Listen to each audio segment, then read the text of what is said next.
Monday of the third week of Lent. Monday, the 21st of March 2022. First reading. Reading from the second book of Kings. Naaman, army commander to the king of Aram, was a man who enjoyed his master's respect and favour, since through him the Lord had granted victory to the Arameans. But the man was a leper. Now on one of the raids the Arameans had carried off from the land of Israel a little girl who had become a servant of Naaman's wife. She said to her mistress, "If only my master would approach the prophet of Samaria, he would cure him of his leprosy." Naaman went and told his master. "This and this," he reported, "is what the girl from the land of Israel said." "Go by all means," said the king of Aram. "I will send a letter to the king of Israel." So Naaman left, taking with him 10 talents of silver, 6,000 shekels of gold, and 10 festal robes. He presented the letter to the king of Israel.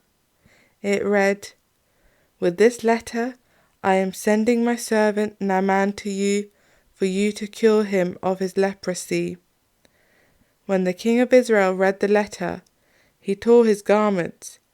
"Am I a god to give death and life," he said, "that he sends a man to me and asks me to cure him of his leprosy?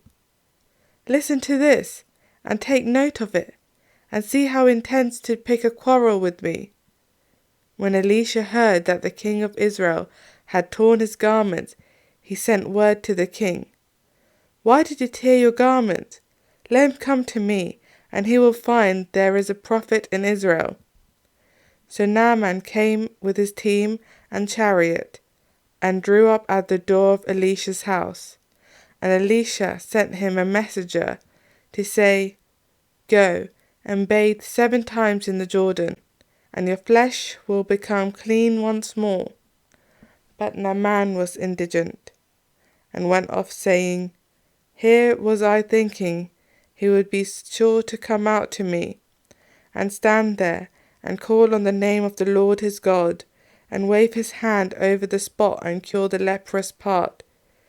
Surely Abana and Papa, the rivers of Damascus, are better than any water in Israel. Could I not bathe in them and become clean?" And he turned around and went off in a rage. My servants approached him and said, "My father, if the prophet had asked you to do something difficult, would you not have done it? All the more reason then, when he says to you, 'Bathe and you will become clean.'" So he went down and immersed himself 7 times in the Jordan, as Elisha had told him to do, and his flesh became clean once more, like the flesh of a little child. Returning to Elisha with his whole escort, he went in and stood before him. "Now I know," he said, "that there is no God in all the earth except in Israel." Responsorial Psalm. My soul is thirsting for God, the God of my life, when I enter and see the face of God. Like a deer that yearns for running streams, so my soul is yearning for you, my God. My soul is thirsting for God, the God of my life, when I can enter and see the face of God.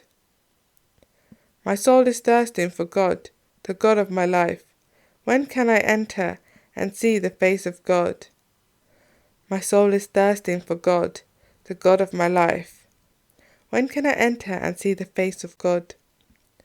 O send forth your light and your truth. Let these be my guide. Let them bring me to your holy mountain, to the place where you dwell. My soul is thirsting for God, the God of my life. When can I enter and see the face of God? And I will come to the altar of God, the God of my joy. My Redeemer, I will thank you on the harp. O God, my God. My soul is thirsting for God, the God of my life. When can I enter and see the face of God?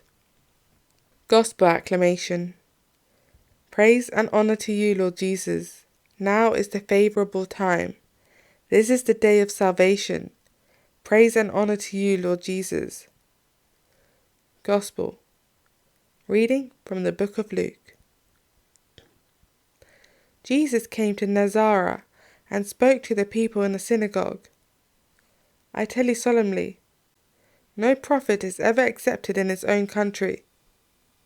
There were many widows in Israel, I can assure you, in Elijah's day, when heaven remained shut for 3 years and 6 months, and a great famine raged throughout the land. But Elijah was not sent to any of these. He was sent to a widow in Zarephath, a Sidonian town. And in the prophet Elisha's time there were many lepers in Israel, but none of these were cured, except the Syrian Naaman. When they heard this, everyone in the synagogue was enraged. They sprang to their feet and hustled him out of the town, and they took him up to the brow of the hill their town was built on, intending to throw him down the cliff. But he slipped away through the crowd and walked away. Gospel of the Lord.